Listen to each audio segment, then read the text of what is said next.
వాళ్ళు అసలైన గురువు కాదని అర్థం చేసుకోవాలి. ఈర్ష్యపడతారు, ద్వేషం ఉంటుంది, ఇంకొకళ్ళు పరనింద చేస్తుంటారు. ఇటువంటి వాళ్ళను మనం గురువు అని అనలేము.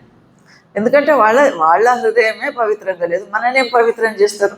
అందుకని గురువు కీజే జానకర్ పానీ పీజే చాంద్రు. నీళ్లు వడగట్టుకొని తాగాలన్నట్టు. గురువును తెలుసుకొని ఈ గురువు ఏ లెవెల్లో ఉన్నాడు అది తెలుసుకొని ఆ గురువు సాంగత్యం చేయాలి. గురువు నడిచి రావడం. గురువు కొంతమంది గురువులు ఏం చేస్తారు, కూర్చున్న దగ్గరనే ఒక ఆశ్రమం ఉంటుంది, అక్కడనే కూర్చొని వ్యాప్తి చేస్తారు, పరమార్థాన్ని అందరికీ పంచుతుంటారు. శిష్యులను తీసుకొని శరణంలోకి తీసుకొని వాళ్ళకి జ్ఞానబోధ చేస్తుంటారు. ఇటువంటి గురువులను కుతుబ్ సంత్ అంటారు. ఇంకొకరు ఆబ్దాలీ సంత్ అంటారు. ఆబ్దాలీ సంత్ ఏం చేస్తాడు, ఊరూరు తిరుగుతాడు చాలామంది. ఉదాహరణకు ఇప్పుడు పరందయాల్జీ మహారాజ్, దాతాదయాల్ మహారాజ్, ఆనందరావు మహారాజ్, ప్రేమానందరాయ్ మహారాజ్, శివమంగళ సింగ్జీ మహారాజ్, వీళ్ళంతా అనేక ప్రాంతాలకు తిరుగుతారు. తిరిగి అక్కడ లోకల్ వాళ్ళు అందరూ కూర్చున్న దగ్గరికి రాలేరు, అందరూ ఇక్కడికే రావాలంటే రాలేరు. కనుక అక్కడికి వెళ్తే ఇంకెక్కువ మంది వస్తారు, ఎక్కువ మందికి జ్ఞానబోధ చేసే అవకాశం ఉంటుంది. కనుక కొంతమంది గురువులు అట్లా వెళ్తారు. స్వామీజీ మహారాజ్ అట్లా కాదు, తాను అక్కడనే ఉండేవాడు. స్వామీజీ మహారాజ్ అంతే, బ్రహ్మశంకర్ మిశ్రా అంతే, అక్కడ ఆగ్రాలో ఉన్నారు. హుజూర్ రాయ్ సాలిగ్రామ్ మహారాజ్ తర్వాత బ్రహ్మశంకర్ మిశ్రా ఆగ్రాలోనే ఉండి మతాన్ని ప్రచారం చేసిండు. అదే పీఠం మీద ఉండి, గురుపీఠం మీద ఉండి. అటువంటి వాళ్ళందరినీ కుతుబ్ సంఘం. కుతుబ్ అంటే ఒకటి గుర్తుపెట్టుకోవాలి, కుతుబ్ మినార్ ఇట్లా చాలా ఒక చోటనే ఉంటుంది, దూరం ఉన్న వాళ్ళకు కూడా కనిపిస్తుంది.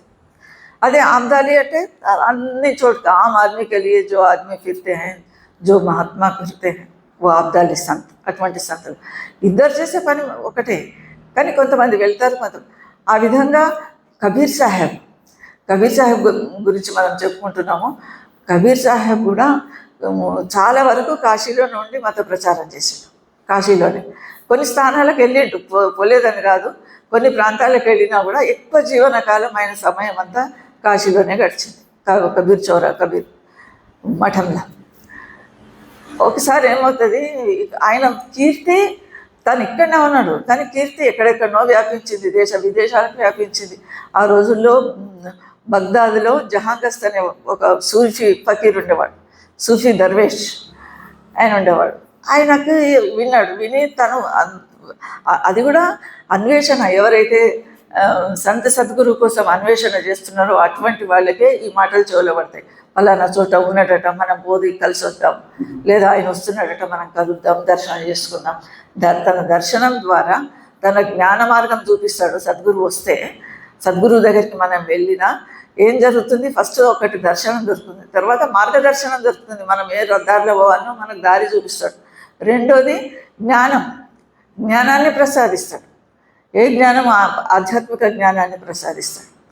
అందుకోసం ఏదో విధంగా జహాంగస్త్ కర్మ ఫలించినప్పుడే, మన సాధన ఒక స్థితికి వచ్చినప్పుడు మాత్రమే అసలైన గురువు మనం కూర్చున్న దగ్గర కూడా వస్తాడు, రావడం లేదు. కానీ మన లోపల తపన ఉండాలి. అటువంటి తపన పిపాస జహాంగస్త్ అనే ఒక సూఫీ ఫకీర్కున్నది, సూఫీ దర్వేష్. ఆయన బగ్దాద్లో ఉండేవాడు. వింటాడు కబీర్ సాహెబ్ అసలైన సద్గురు, ఆయన చొక్కం బంగారం, సచాయి, సత్యానికి నిలువెత్తు రూపము. ఆ రోజుల్లో ఏ కాలానికి తగిన వాళ్ళు ఆ కాలానికి తగిన సద్గురువుని వెతుక్కుంటారు, అప్పుడే దొరుకుతారు. ఆయన ఏం చేస్తాడు, నేను పోతాను, హిందుస్థాన్లో ఉన్నాడట, భారతదేశంలో ఉన్నాడట, పోతానని బగ్దాద్ నుంచి వస్తాడు. చాలా దూరం ప్రయాణం చేసి వస్తాడు.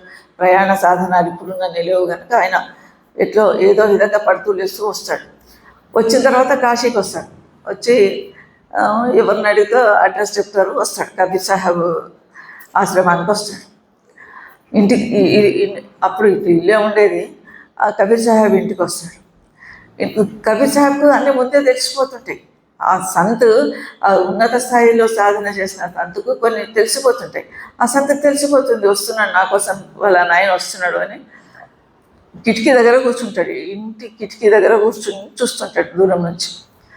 ఆయన వస్తాడు. ఈయన ఏం చేస్తాడు, కబీర్ సాహెబ్ వీళ్ళ వాకిట్లా అది ఒక పందిని తెచ్చి కట్టేస్తాడు. పంది అక్కడి నుంచి వస్తుంటాడు, జహాంగస్త్ వస్తాడు. కబీర్ సాహెబ్ ఇల్లు అదే అంటారు. ఇంటికి వచ్చి చూసేసరికి వాకిట్లా పందిని కట్టేస్తున్నది. కొంతమంది ముస్లింలకు అసలు పందిని చూస్తే అసహ్యం పుడుతుంది, వాళ్ళకి ఇష్టం ఉండదు. అదొక చూడకూడని వస్తువులాగా, అసహ్యమైన వస్తువులాగా చూసి అబ్బా అనుకుంటారు. ఆయన చూసి ఇదేంటి ఇంత గొప్ప సంత అని అందరూ చెప్పంగా నేను విని ఇంత దూరం వస్తే తీరా చూస్తే ఈయన వాకిట్లో పందిని కట్టేసుకున్నాడు ఏంటి అని జహాంగస్తుకు కొంచెం చికాకు అనిపించి అసహ్యం అనిపించి వెళ్ళిపోదామని వెనకకు మళ్ళుతాడు. ఈయన చూస్తున్నాడు, కబీర్ సాబ్లో కిటికీల నుంచి చూస్తున్నాడు. చూసి పిలుస్తాడు, జహాంగస్ నా కోసం ఎంతో దూరం నుంచి వచ్చిన వాడిని అట్లా ఎంత తిరిగిపోతున్నావు ఏంటి అని అడుగుతాడు. అంటే నువ్వైతే రా చెప్తా, ఎందుకో చెప్తారమ్మా అంటాడు. వస్తాడు, వచ్చి కూర్చుంటాడు. కూర్చున్న తర్వాత నేను వాకిట్లో పందిని కట్టేసిన నీకు అసహ్యం అనిపిస్తున్నది అని అన్నాను. ఒక చెడ్డ వస్తువు ఉన్నది, దాన్ని ఏమంటారు, ఒక అసహ్యకరమైన ఏదైనా ఉన్నది, నీకు ఇష్టం లేని వస్తువు ఒకటి ఉన్నది, దాన్ని నువ్వు ఇంటి నుంచి బయట పడేస్తావా? ఉదాహరణకి ఇంట్లో ఏదో పాసిపోయిందో చెడిపోయిందో ఖరాబ్ అయిపోయిన వస్తువు ఉంటుంది, దాన్ని ఇంట్లో పెట్టుకుంటావా బయట పడేస్తావా అని అడుగుతాడు. అంటే బయట పడేస్తా హుజూర్, హరాం అంటారు దాన్ని. హరాం అంటే అసహ్యకరమే, దాన్ని బయట పడేస్తావా ఇంట్లో ఉంచుకుంటావా? హరాంకు బాహర్ చూడితే ఘర్ మే రక్తే అంటే హుజూర్ బయట పడేస్తాను. అదే నేను చేసింది కదే. హరాం అంటే చెడు లక్షణాలు, మనం ఇవన్నీ అరిషడ్వర్గాలు చెప్పుకుంటున్నాం కదా, ఈర్ష, ద్వేషము, అహంకారము, కోపము, క్రోధము, లాల్చి, అదేంటి అసహ్యము, ఏవగింపు, ఒకళ్ళని చూస్తే ఏవగించుకోవడము, ఇవన్నీ ఎగతాళి చేయడము, హేళన చేయడం, ఇవన్నీ కూడా ఇంకా ఇతరులను పరనింద చేయటము, మళ్ళీ తనని తాను పొగుడుకోవడం, తనని తాను గొప్పగా చెప్పుకోవడము, ఎదుటి వాళ్ళను నిందించడం, ఇటువంటి లక్షణాలు అన్నీ ఉన్న వాటిని బయటికి పంపించమంటావా ఇంట్లో పెట్టుకోవాలి? ఇల్లు అంటే హృదయం, మన ఇల్లు అంటే హృదయం, మన మనసు అనే ఇంట్లో ఇటువంటి చెడు లక్షణాలు అందించుకుంటామా బయట పడేస్తామా? బయటికి పంపించేయాలి. బయటికి పంపించినప్పుడే ఈ ఇల్లు పరిశుభ్రం అవుతుంది, పరమాత్మ స్థిరంగా మన హృదయంలో ఉంటాడు అని ఆయన జహాంగస్తు చెప్తాడు కబీర్. చెప్పేసరికి ఆయనకు కళ్ళు తెరుచుకుంటాయి. హుజూర్, ఇంత దూరం నేను ఆలోచించలేదు, బాహ్యం స్థూలం బయట కట్టడానికి ఏది కనపడ్డదో నేను అదే కనిపించింది నాకు, కానీ అంతరార్థం ఇందులో ఇంత ఉన్నదని నాకు తెలియలేదు. నేను ఇప్పుడు కదా అసలైన గురువు దగ్గరికి నేను రాగలిగిన కాళ్ళ మీద పడతాడు. సాష్టాంగపడి, నేను నీ దగ్గర నేర్చుకోవడానికి వచ్చినాను, నేను అసలైన పరమాత్మ దర్శనం చేసుకోవాలని అనుకుంటున్నాను, సత్యమైన సద్గురువు నాకు దొరకాలని ఎప్పటి నుంచో అన్వేషణ చేస్తుంటే ఇన్నాళ్ళకు నాకు నీ దర్శనం దొరికింది అని తన వేదన చెప్పుకుంటాడు. మహారాజు కబీర్ మహారాజ్ అంటాడు, అచ్చా బయట జావ్ అంటాడు అని. ఒక నెల రోజులు తన ఇంట్లో ఉంచుకుంటాడు. నెల రోజుల పాటు తన ఇంట్లో ఒక గది ఇచ్చేసి అందులో ఉండమని ప్రతిరోజు సత్సంగం చెప్తుంటాడు, ప్రతిరోజు సాధన నేర్పిస్తుంటాడు, అంతర్ముఖుడు ఏ విధంగా కావాలనో నేర్పిస్తుంటాడు. మళ్ళీ ప్రపంచంలో కూడా ఇటువంటి ఇప్పుడు సుఖం గురించి, కర్మగతి గురించి రకరకాల బోధనలు చేస్తుంటాడు. ఒకసారి సుఖ దుఃఖాల గురించిన చర్చ వస్తుంది. అన్ని ప్రపంచం వ్యవహార జీవనంది, పరమార్థ జీవనం అయితే ఆ శిష్యుడు నోరు తెరవకముందే ఈయన గురువు వాటికి సంబంధించిన మనసులో వస్తుంది. జహాంగస్తుకి ఇది అడగాలి అని అనుకునే సమయానికి గురువు దానికి సమాధానంగా సత్సంగం ఇచ్చేవాడు కబీర్ సాహెబ్. అయితే ఒకరోజు ఈయన మనసులో సుఖము దుఃఖము ఎందుకు వస్తుంటాయి, ఏంటి ఇది అనేది ఒక సంశయం వస్తుంది. వచ్చినప్పుడు కబీర్ సాహెబ్ మొదలే ఒక శబ్దం చెప్తాడు ఆయనకు, सुख के माथे सिल पड़े, दोहा కూడా सुख के माथे सिल पड़े जिसने भुलाया नाम को, बलिहारी हूँ वादक की जिसने जपाया नाम को.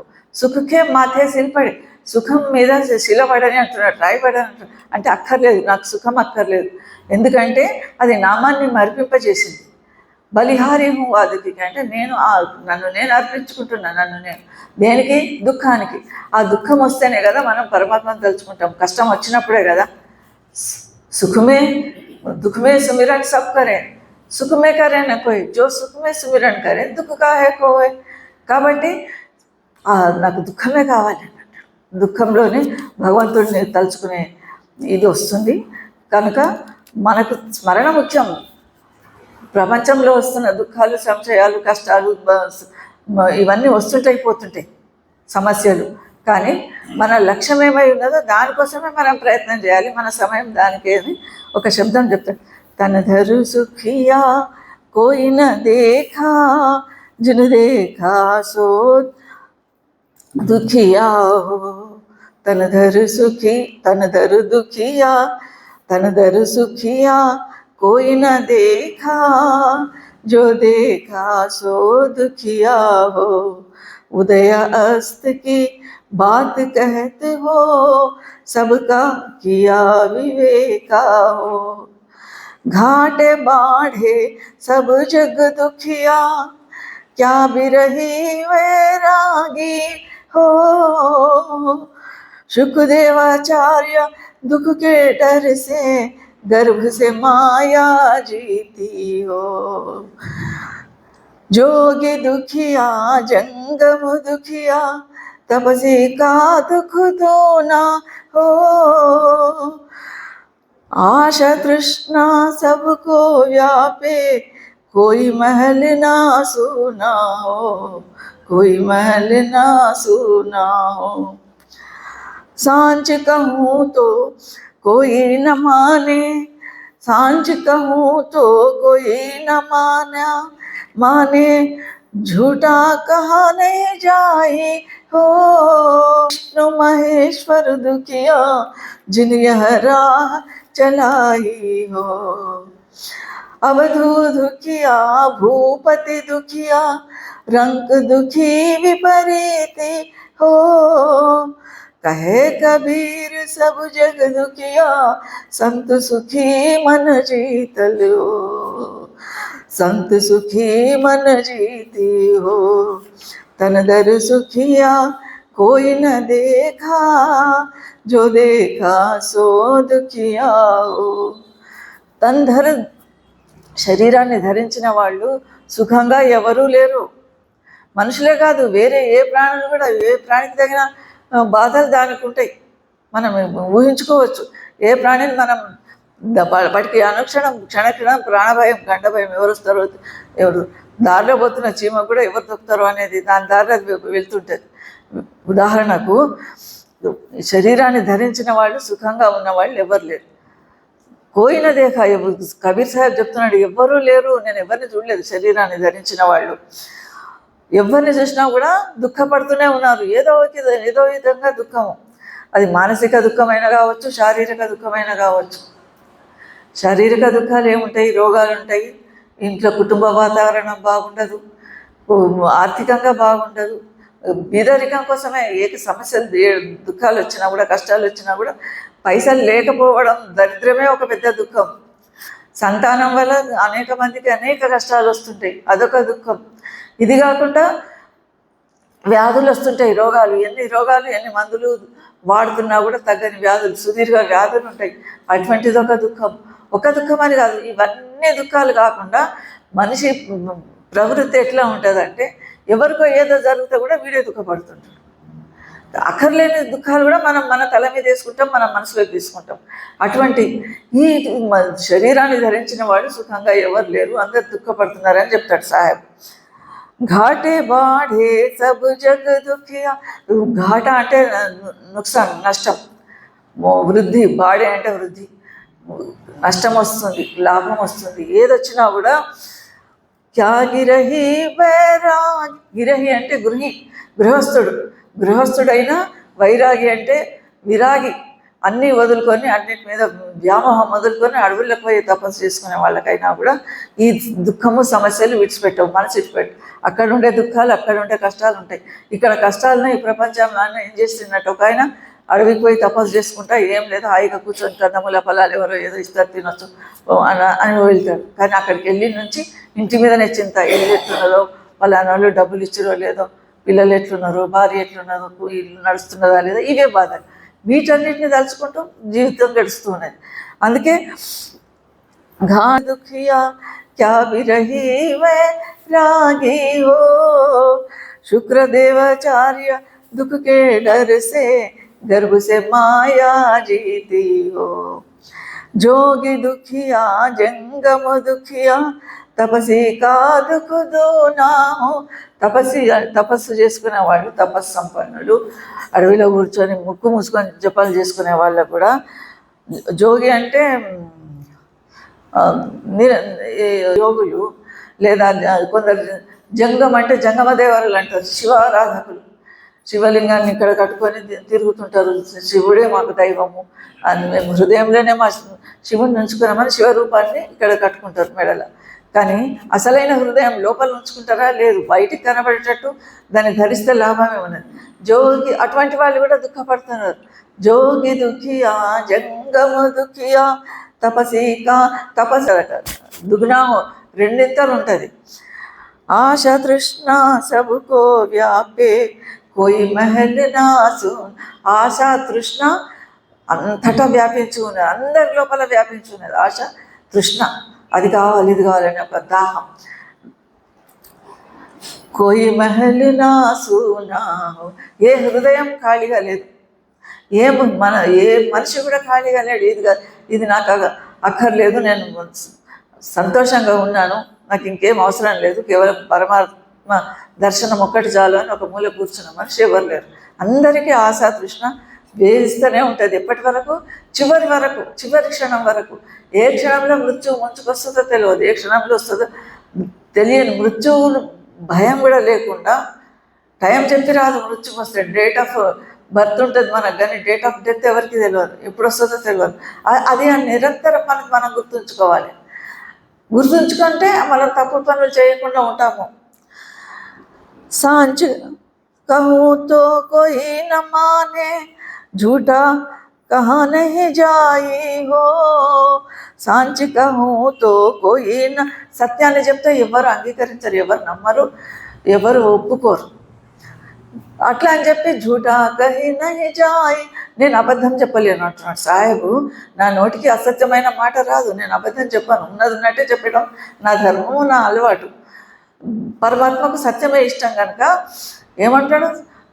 सांच कहूँ तो कोई न माने, झूठा कहाँ न जाई हो. ब्रह्म विष्णु महेश्वर दुखिया जिन्हें राह चलाई हो. ఈ పరమాత్మ దారిలో ఈ బ్రహ్మ విష్ణు మహేశ్వరులు కూడా మార్గం ఏర్పరిచిన వాళ్ళే, కానీ వాళ్ళు కూడా సుఖంగా సంతోషంగా లేరు. వాళ్ళ కష్టాలు వాళ్ళకున్నాయి, వాళ్ళు కూడా సంతోషంగా లేరు. బ్రహ్మ విష్ణు ఎందుకంటే మొదలే చెప్పిండు, మొదలు తాళం వేసిండు సాహెబ్. ఏమంటున్నాడు? झूठा कहीं न जाई. నేను నిజం చెప్తే ఎవరు నమ్మారు? సాంచి కావుతో కొయ్యినమ్మా అని झूठा कहाँ नहीं जाई हो. అబద్ధం నేను చెప్తే ఎవరు నమ్మే పరిస్థితి లేదు. బ్రహ్మ విష్ణు మహేశ్వర దుఖియా జినియహ రాహ చలాయి హో. ఈ మార్గాన్ని నడిపిస్తున్న బ్రహ్మ విష్ణు మహేశ్వరులు త్రిమూర్తులు కూడా సుఖంగా లేరు, వాళ్ళు కూడా దుఃఖపడుతున్నారు. వాళ్ళ సమస్యలు వాళ్ళకున్నాయి, ఎవరి విధి వాళ్ళు నిర్వర్తించాలి. బ్రహ్మ ఉన్నాడు, సృష్టి ధర్మమే ఆయనది, సృష్టికర్త. ఇంకో పని నేను చేస్తా, సృష్టి పాలన చేస్తా, లేదా సృష్టి సంహారం చేస్తా, శుభకరుడినై శివునిలాగా చేస్తా అంటే కాదు. ఎవరి లక్షణాలు? విష్ణువు సత్వగుణ సంపన్నుడు, బ్రహ్మ రజోగుణ సంపన్నుడు, శివుడు తమోగుణ సంపన్నుడు. తర్వాత గుణాలున్న చోట, ఎక్కడైనా సరే గుణాలున్న చోట పనులు ఉంటాయి, లక్షణాలు ఉంటాయి. కనుక వాళ్ళకు వస్తున్నది అనేటందుకు వీల్లేదు, లీవ్ పెట్టేటందుకు వీల్లేదు, చేస్తూనే ఉండాలి వాళ్ళు ఎప్పుడు. సృష్టి పర్యంతం, సృష్టి ప్రళయం వచ్చే వరకు ఈ భగవంతుడు ఏ ఏ విధులు ఇచ్చిండో అవన్నీ చేయక తప్పదు. కానీ ఇవన్నిటికీ ఏమీ లేని వ్యక్తి మనిషి ఒక్కడే. అందుకే మనిషి జన్మకు సార్థకం కావాలంటే ఈ 84 లక్షల జీవరాశుల నుంచి అన్నిటి తర్వాత ఈ మానవ శరీరం వచ్చింది. అంతకంటే ముందు కర్మలను బట్టి జంతువు వృక్షము క్రిమికీటకాదులు ఎన్నో జన్మల తర్వాత ఈ శరీరం దొరికింది. అందుకే దేవతలు కూడా తప్పిస్తుంటారట దీనికోసం. అవధు దుఃఖియా భూపతి దుఃఖియా. అవధు అంటే అన్నిటి వదిలేసిన అవధూతలు ఉంటారు. వైరాగ్యాన్నే సంపూర్ణంగా రాజులు కూడా కష్టం. ఏ రాజు సుఖంగా 100% సుఖంగా ఉన్నానని ఎంత పెద్ద ప్రైమ్ మినిస్టర్ అన్నాడు, రాష్ట్రపతి అన్నాడు, చక్రవర్తి మహారాజులు అన్నారు. అవధు దుఃఖియా భూపతి దుఃఖియా రంకు దుఃఖీ విపరీతి హో. రంక్ అంటే ఏమి లేనివాడు, బిచ్చగాడని కూడా మనం అనుకోవచ్చు. అటువంటి వాళ్ళు కూడా దుఃఖం ఉన్నారు. రాజు దుఃఖపడుతున్నాడు, భిక్షగాడు దుఃఖపడుతున్నాడు. ఎవరు సౌఖ్యంగా లేరు, ఎవరు సంతోషంగా లేరు. మరి సంతోషంగా ఎవరున్నారు? ఇక్కడ జహాంగస్తు క్వశ్చన్ వేస్తాడు, మరి ఇవన్నీ లిస్ట్ చెప్పినావు బాగానే ఉంది, కానీ మరి సంతోషంగా ఉన్న వాళ్ళు ఎవరు లేరు ఒకరు అంటే సాహెబ్ అంటున్నాడు, కహే కబీర్ సబ్ జగ దుఃఖియా సంతు సుఖీ మన జీతలు. ప్రపంచమంతా దుఃఖపడుతున్నది, కానీ సుఖంగా ఎవరున్నారు, సుఖంతో శాంతితో ఎవరున్నారు అంటే మనసును జయించిన సంత్ గణం, సంత్ మహాత్ములు మాత్రమే సుఖంగా ఉన్నారు అంట. అందుకని భారతదేశము ఆధ్యాత్మిక స్థానానికి నిలవు. అది జహంగా ఇంకో ప్రశ్న కూడా అడుగుతాడు. వాళ్ళ హజరత్ మహమ్మద్ అట పొద్దుటిపూట నమాజ్ చేసుకుంటాడట. నమాజ్ అరబీలో నమాజ్ చదువుకునేటప్పుడు ఆయనకు భారతదేశం నుంచి చల్లటి గాలి సుగంధము వస్తున్నట్టు అనుభూతి చెందుతాడు. ఆయన నమాజ్ చదువుకుంటానే మధ్యలో ఈ మాట అనేవాడంట, భారతదేశం నుంచి హిందుస్థాన్సే సుగంధం వస్తున్నది, చల్లటి గాలి వస్తున్నది అనేవాడంట. అది నేను విన్నా అని కబీర్ సాబ్కు చెప్తాడు. నేను అది విన్నా, హజరత్ మహమ్మద్ సాహెబ్ అనడము ఇక్కడ నుంచి వస్తున్నది అన్నట్టు, ఏంటి అది అని అడుగుతాడు. తన సమస్యలన్నీ అడుగుతున్నాడు. మరి అందులో ఇది కూడా అడుగుతాడు. అడిగితే కబీర్ సాబ్ చెప్తాడు, ఈ భారతదేశం అనేది ఆధ్యాత్మిక కేంద్రం అయ్యా, ఆధ్యాత్మికానికి నిలవు బండారం, ఆధ్యాత్మికానికి పరమార్థానికి ఇది బాగా ఇంకెక్కడ లేవు. వేద శాస్త్రాలు కానీ అవతార పురుషుల జననాలు కానీ అన్ని ఇక్కడ ఉన్నంత సత్యం ఎక్కడ లేదు, వేరే దేశాలలో పరాయి దేశాలలో లేదు. ఇది భారతదేశం, ఇది జ్ఞాన సంపద. ఈ ఆధ్యాత్మికత, ఈ జ్ఞాన సంపద, ఇక్కడి ప్రత్యేకత ఇంకెక్కడ లేదు కనుక ఇక్కడ నుంచి మీకు ఆ సుగంధం వస్తున్నది.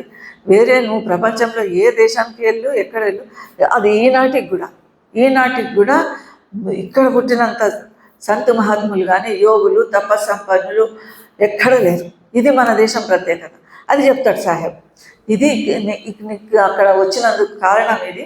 సుగంధం ఎందుకు వస్తున్నది, చల్లని గాలి ఎందుకు వస్తున్నది అంటే ఇక్కడి వాతావరణం పవిత్రమైనందువలన, వీళ్ళ రేడియేషన్ వలన, సంతు మహాత్ముల శుభ సంకల్పాల వలన, శుభ విచారాల వలన వీళ్ళు నిరంతరం ధ్యానము పరమాత్మ సంపాదనలో ఉన్నందుకు ఆ కిరణాలు అనేటివి లోపల నుంచి వెలువడుతుంటాయి. మనసులో ఉన్నాయే బయటకు వస్తుంటాయి. బయట ఎక్కడి నుంచో లేదు, లోపల నుంచో జో పిండేసో బ్రహ్మాండి, లోపల నుంచో హృదయంలో నుంచో మా దగ్గర సత్సంకల్పాలు వస్తుంటాయి, మంచి లక్షణాలు వస్తుంటాయి, సత్సంగ లక్షణాలు వస్తుంటాయి. కనుక ఇవి వ్యాపిస్తున్నాయి, బ్రహ్మాండంలోకి వ్యాపించి నీకు అక్కడికి బగ్దాద్లోకి, అక్కడ మీ మహమ్మద్కు అట్లా వినిపించింది అని చెప్తాడు. ఇట్లాగే ఇంకా చాలా సందేహాలు ఆయన అడుగుతుంటాడు, చెప్తుంటాడు. సంవత్సరం ఒక నెల మొత్తం గడిచిపోతుంది. నెల మొత్తంలో రోజు సందేహాలు అడుగుతుంటాడు. రోజు కబీర్ మహారాజు సందేహ నివారణ చేస్తుంటాడు. అది ఇంకా చాలా ఉన్నది. అది ఇంకో రోజు తెలుసుకుందాము, వాటి గురించి ఇంకో రోజు చర్చించుకుందాము. అందరికీ రాధాస్వామి.